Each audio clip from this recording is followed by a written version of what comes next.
Okay, so hopefully the pollen will not take over and we'll make it just fine today.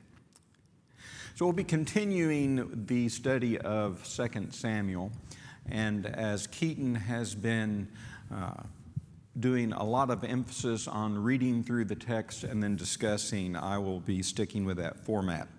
So we will start in chapter 13 of 2 Samuel. If you want to turn there, please do, of course. And as we get ready to start, I'll just as a reminder point out that the characters, the members of David's family that we're looking at tonight, were born to different wives. And in that time, of course, polygamy occurred. And there was a lot of conflict frequently between the family of one wife versus the family of another, whether that might be Sarah and Hagar, Leah and Rachel, a couple of prime examples that we'll be familiar with. So there was that separateness that was there, but yet they were still brothers, sisters, etc. So beginning in chapter 13 and verse 1. Now Absalom, David's son, actually I should start off and point out, Absalom and Tamar were born to one wife. Amnon, the other brother in the story, was born to a different wife. But to point out that Amnon was the firstborn. So we are talking about King David and his family. Amnon would have, by usual custom, have been in line for the throne. He was the eldest. Now Absalom, David's son, had a beautiful sister whose name was Tamar. After a time, Amnon, David's son, loved her. So obviously, not exactly the family desire that you hope to have. So this is not the appropriate thing to do, and we'll get some actual comments from Tamar on it later. But just, pointing out that he had a desire, but at this point, he was not acting on it. It says he loved her, and Amnon was so tormented that he made himself ill because of his sister Tamar, for she was a virgin, and it seemed impossible to Amnon to do anything to her. But Amnon had a friend whose name was Jonadab, the son of Shimeah, David's brother. So his cousin was his friend, and Jonadab was a very crafty man. Now, this is an interesting word. If you look at different translations, some say crafty, some say shrewd, some clever. It would have ordinarily probably been used as a compliment, but we're about to see that that may not be the case in Jonadab's case. Jonadab was a very crafty man, and he said to Amnon, "O son of the king, why are you so haggard morning after morning? Will you not tell me?" So Amnon said to him, "I love Tamar, my brother Absalom's sister."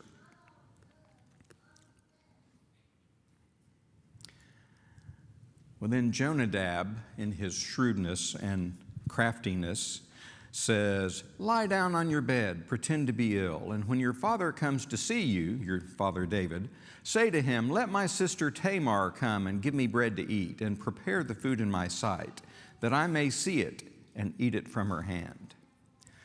So the plan is born. The shrewd and crafty Jonadab turns into an enabler. So Amnon follows the plan in verse 6. So Amnon lay down and pretended to be ill. And when the king had come to see him, Amnon said to the king, "Please let my sister Tamar come and make a couple of cakes in my sight, that I may eat from her hand."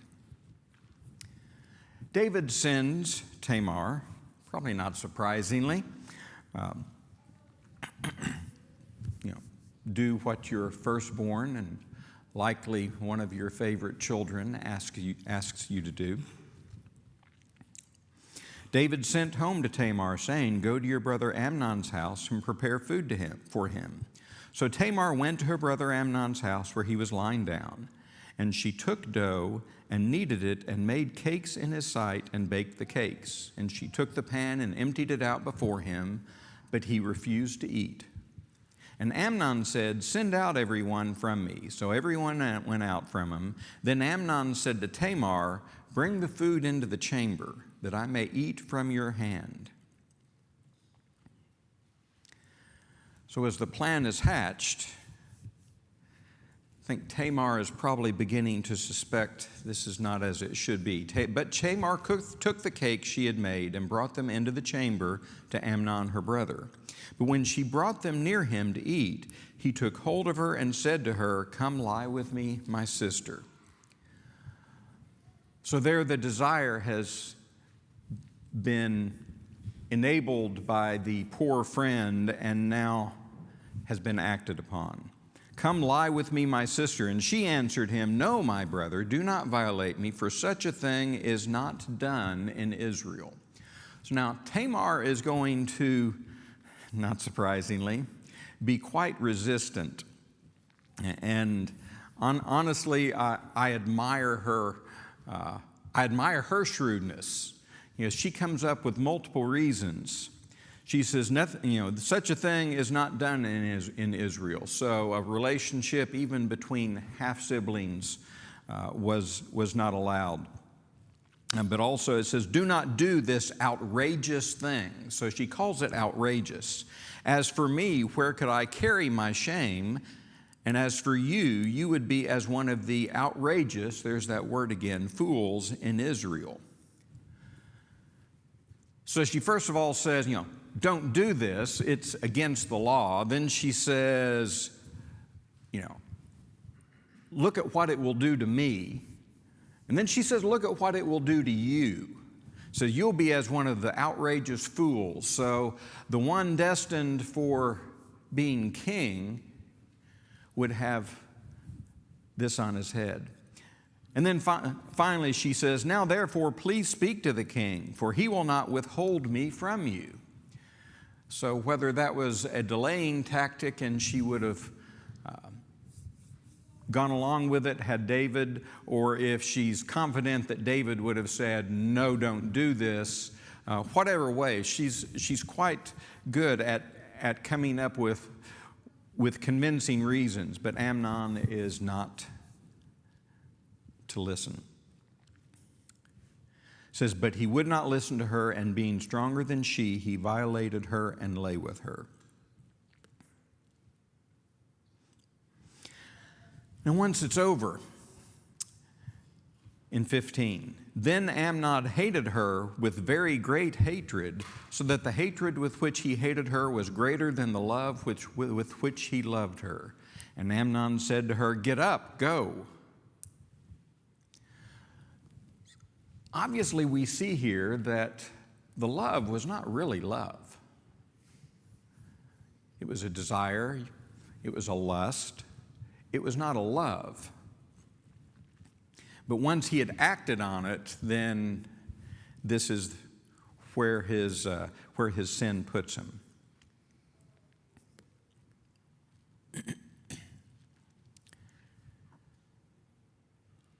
Amnon said to her, "Get up, go." But she said to him, "No, my brother, for this is wrong in sending me away is greater than the other that you did to me." So at that point, according to their law, it was forbidden to start with. But if you did that, then you had an obligation to the woman. You would have to take care of her. So she's saying, you're adding on to it, you're making it even worse, but he would not listen to her. In verse 17, he called the young man who served him and said, "Put this woman out of my presence and bolt the door after her." Now she was wearing a long robe with sleeves, for thus were the virgin daughters of the king dressed. So his servant put her out and bolted the door after her. Let's stop right here for a moment. And the long robe with sleeves, or the long-sleeved robe, depending on the translation.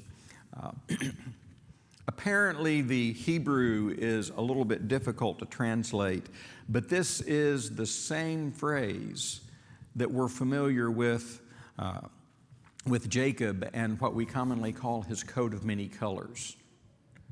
It's the same Hebrew phrase, and that's the only two places in the Bible where that phrase is used. So whether that is a coat or a tunic, a piece of clothing of many colors, or maybe it's the way it is sewn. It is something that is unique, and we know in Jacob's case that it was bestowed upon as favor. This is the one who is special to me. So here Tamar she's actually the only daughter of David that is mentioned in the Bible. There are quite a few sons, and even in Chronicles, I believe, it mentions the sons that were born to David at Hebron and the sons that were born in Jerusalem, and then it says, and then there were, I think, the others by his concubine. So there were others, but then it says, and Tamar was David's daughter. So she's the only one. It's very likely that she is very special to David if she's his only daughter. It says she takes those robes. Verse 19, Tamar put ashes on her head and tore the long robe that she wore, and she laid her hand on her head and went away, crying aloud as she went. So tearing your clothes and ashes and covering your head are all signs of grief or shame. And that was the way she left. Her brother Absalom, and remember, this is brother, and I should know the mother's name, but I do not. The full brother, not the half brother. Absalom said to her, "Has Amnon your brother been with you?" Now, I think it's very interesting that Absalom immediately knew what question to ask. Maybe Amnon had made comments, we don't know, but Absalom knew. He says, "Has Amnon your brother been with you? Now hold your peace, my sister. He's your brother. Do not take this to heart." So you would think perhaps that, he's taking Amnon's side. So Tamar lived a desolate woman in her brother Absalom's house. When King David heard of all these things, he was very angry. But, David didn't do anything. Here his son had done this horrible thing to the daughter of David, who is quite possibly his only daughter, and he was very angry, but he did not do anything. And then Absalom, who had said, basically, go ahead and keep it quiet, in verse 22, Absalom spoke to Amnon, neither good nor bad, for Absalom hated Amnon because he had violated his sister Tamar.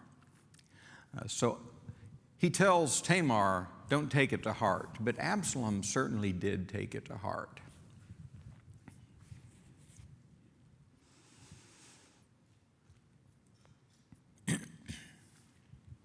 So that's the way they live. And after 2 full years, Absalom, in verse 23, had sheep shears at Bel-Hazor, which is near Ephraim, and Absalom invited all the king's sons.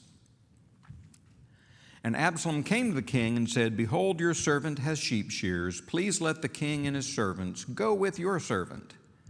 But the king said to Absalom, "No, my son, let us not all go, lest we be burdensome to you." Kind of get the feeling that Absalom may have expected this. It says, Amnon, pressed him, but he would not go, but gave him his blessing.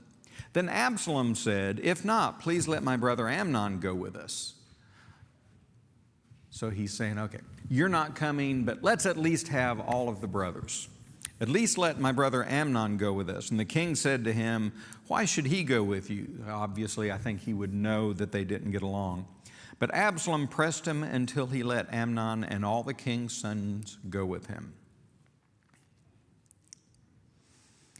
Then Absalom commanded his servants, "Mark when Amnon's heart is merry with wine, and when I say to you, strike Amnon, then kill him. Do not fear. Have I not commanded you? Be courageous and be valiant. I don't know about you, but I'm getting pictures of David and his plotting from just a few chapters earlier. And he's, someone of authority and is pressing upon the people that report to him to carry out this deed. Verse 29, so the servants of Absalom did to Amnon as Absalom had commanded. Then all the king's sons arose, and each mounted his mule and fled. So obviously they didn't know what was going on. It came as a surprise, and when a crowd comes down and murders Amnon, they're going to take the natural reaction and flee. So Absalom has had his revenge. All the king's sons fled, verse 30. While they were on the way, news came to David. So someone made it back to David before all the brothers did. Absalom has struck down all the king's sons, and not one of them is left. I don't know if that is just your typical news spreads and it gets messed up and it's not accurate, or if somebody was wanting to present this inaccurate story. But nevertheless, that was what was told. The king arose and tore his garments and lay on the earth, and all his servants who were standing by tore their garments. But Jonadab, the son of Shimea, David's brother, man, he's back in the story. Jonadab, the one who was the enabler to Amnon to start with, now is providing advice to David. But here the brothers are not back yet. Jonadab says to David, "Let not my lord suppose that they have killed all the young men, the king's sons, for Amnon alone is dead. For by the command of Absalom this has been determined from the day he violated his sister Tamar. Now therefore let not my lord the king so take it to heart as to suppose that all the king's sons are dead, for Amnon alone is dead." That's one thing I would love to know how he knew that. He knew the order, he knew the plan, he knew that only Amnon had been struck. And there he is in the company of David when the news comes. I don't know. That one is one of the things that I would, you have those questions that you would love to have answered. That's one for me.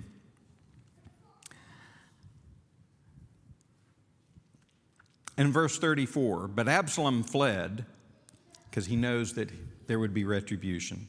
And the young man who kept the watch lifted up his eyes and looked, and behold, many people were coming from the road behind him by the side of the mountain. This is the young man who keeps watch where David is.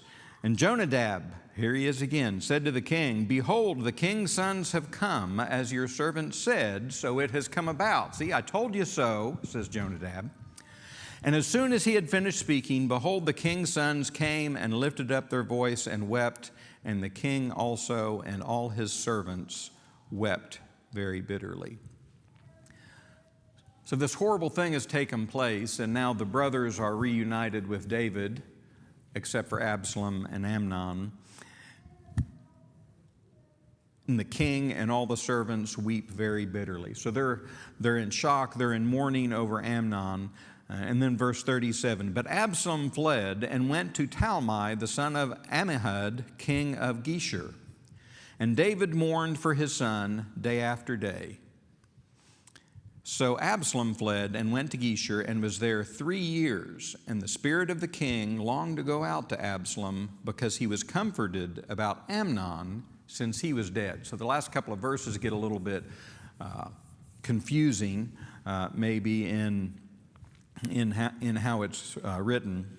Absalom has left, and we know that obviously David mourns for his son Amnon, which would be verse 37. David mourned for his son day after day. But then it says, the spirit of the king longed to go out to Absalom. This is another one of those that I read was difficult to maybe interpret out of the Hebrew. It may be that it's just exactly as the English says, that he was missing Absalom, that he longed to see him. There's also some thought that maybe it means that there's the idea of it ceased to go out, meaning his spirit ceased to go out in anger towards Absalom. Because it says David was comforted about Amnon, so he's getting through the grief and moving on. So now his feelings towards Absalom have lessened. And Joab, when we start chapter 14, Joab is mentioned many times in the stories about David, as he leads the army, he provides advice. So Joab apparently is observant and knows David well. Now Joab, the son of Zeruiah, knew that the king's heart went out to Absalom. And Joab sent to Tekoa and brought from there a wise woman and said to her, "Pretend to be a mourner and put on mourning garments. Do not anoint yourself with oil, but behave like a woman who has been mourning many days for the dead. Go to the king and speak thus to him." So Joab put the words in her mouth.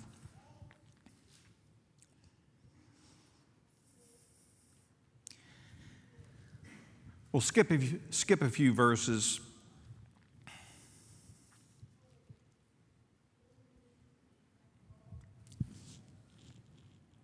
Well, maybe we'll just skip one. But now, picture this as it's happening. Joab has gone out and found a woman and says, "Pretend to be a mourner, and I'm going to give you a story to tell David." So she goes to the king, and the king said to her in verse 5, "What is your trouble?" She answered, "Alas, I am a widow. My husband is dead, and your servant had 2 sons, and they quarreled with one another in the field. There was no one to separate them, and one struck the other and killed him. And now the whole clan has risen against your servant, and they say, 'Give up the man who struck his brother, that we may put him to death for the life of his brother whom he killed.' And so they would destroy the heir also. Thus they would quench my coal that is left, and leave to my husband neither name nor remnant on the face of the earth." So Joab has given her this story. He says, "You go to the king and tell him this story." And when someone did that to the king, they're looking for justice or favor. It would have been, if the man killed his brother, a reasonable and legal, as I understand it, reaction for people to want to have retribution against the woman's supposed son. But she pushes David, and again, we'll skip down a little bit to verse 11. She says, "I need an answer." So David says, at the end of verse 11, David said, "As the Lord lives, not one hair of your son shall fall to the ground." So he tells her, "I'll protect your son. Your story has pricked my heart. I'm going to give you what you ask for." And then once again, if we go back to David's history, when he had his sin with Bathsheba,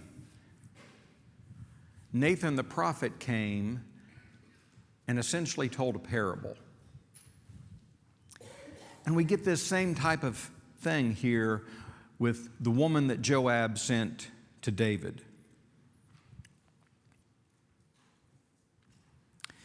In verse 12, the woman said, "Please let your servant speak a word to my lord the king." And he said, "Speak." So remember, he's already said, "I'll protect your son. Not one hair shall fall to the ground." And she says, "I've got another thing to say." And David says yes. And the woman said in verse 13, "Why then have you planned such a thing against the people of God? For in giving this decision, the king convicts himself, inasmuch as the king does not bring his banished one home again." Quite brave. I think she must have really trusted Joab. Because when you address the king and then give him the line essentially like Nathan said, "You are the man," a couple of chapters earlier, she says, "In giving this decision, the king convicts himself." And she continues in verse 14. "We must all die. We are like water spilled on the ground, which cannot be gathered up again. But God will not take away life, and He devises means so that the banished one will not remain an outcast. Now I have come to say this to my lord the king, because the people have made me afraid, and your servant thought, I will speak to the king. It may be that the king will perform the request of his servant."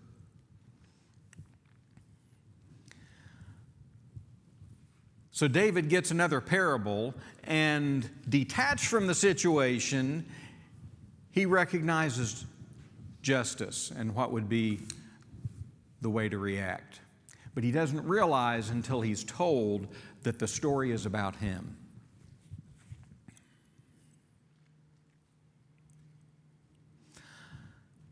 And we'll come back later to this, to verse 14. But as we go on in the story,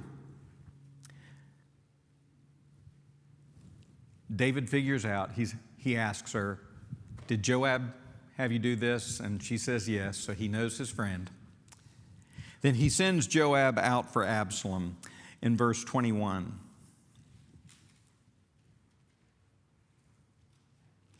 "Then the king said to Joab, Behold, now I grant this. Go back, bring back the young man Absalom.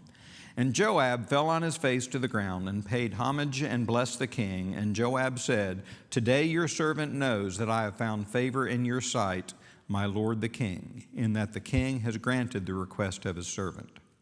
So Joab arose and went to Geshur and brought Absalom to Jerusalem. And the king said, Let him dwell apart in his own house, for he is not to come into my presence. So Absalom lived apart in his own house and did not come into the king's presence." So David sends Joab. He says, okay, bring back Absalom. He's not going to suffer a penalty. He's not going to probably be put to death. But he says, don't bring him to me. David takes away the civil penalty, but he still holds a grudge. And then in 2 more years, Absalom is there. And I will point out that verse 25 says, In all Israel there was no one so much to be praised for his handsome appearance as Absalom.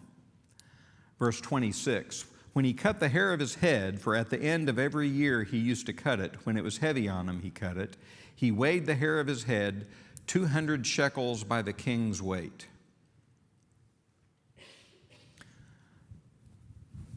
I'm not familiar with shekels, but it was enough to weigh. You know people with a lot of hair. Absalom had a lot of hair, and I'm just going to leave that with you and remember this a couple of chapters later. There's going to be an interesting story about Absalom's hair. So after 2 years of living there, but not being around David, Absalom says, he sends for Joab. Joab doesn't want to come. Absalom persuades him in maybe not a good way. But he comes and he speaks with Joab and says, Joab says, Why did you send for me? And Absalom answered Joab in verse 32, Behold, I sent word to you, come here that I may send to you the king to ask, Why have I come from Geshur? It'd be better for me to be there still. Now therefore let me go into the presence of the king, and if there is guilt in me, let him put me to death.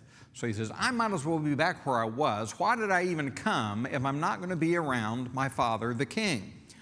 And Joab went to the king and told him, and he, David, summoned Absalom. So he came to the king and bowed himself on his face to the ground before the king, and the king kissed Absalom. So here we have a picture of the king and his son reuniting, forgiveness, sorrow. Absalom bows down before the king. David says kissed Absalom, which is highly indicative of favor in that culture.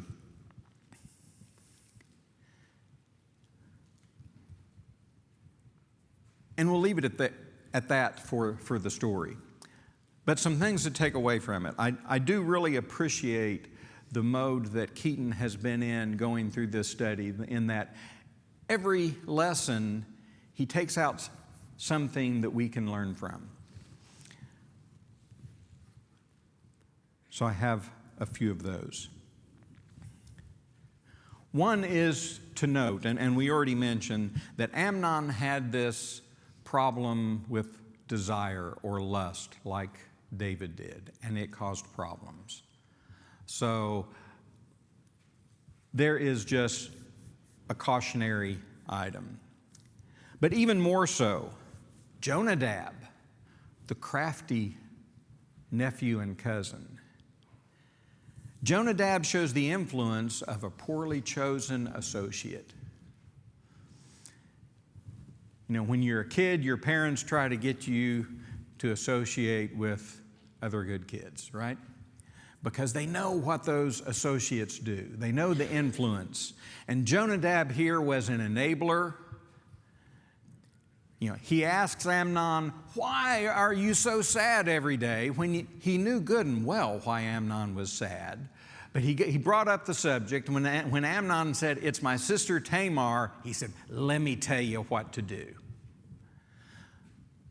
So there is that poorly chosen friend and what it can do. And then to me is the highlight of the story. When the woman is talking to David,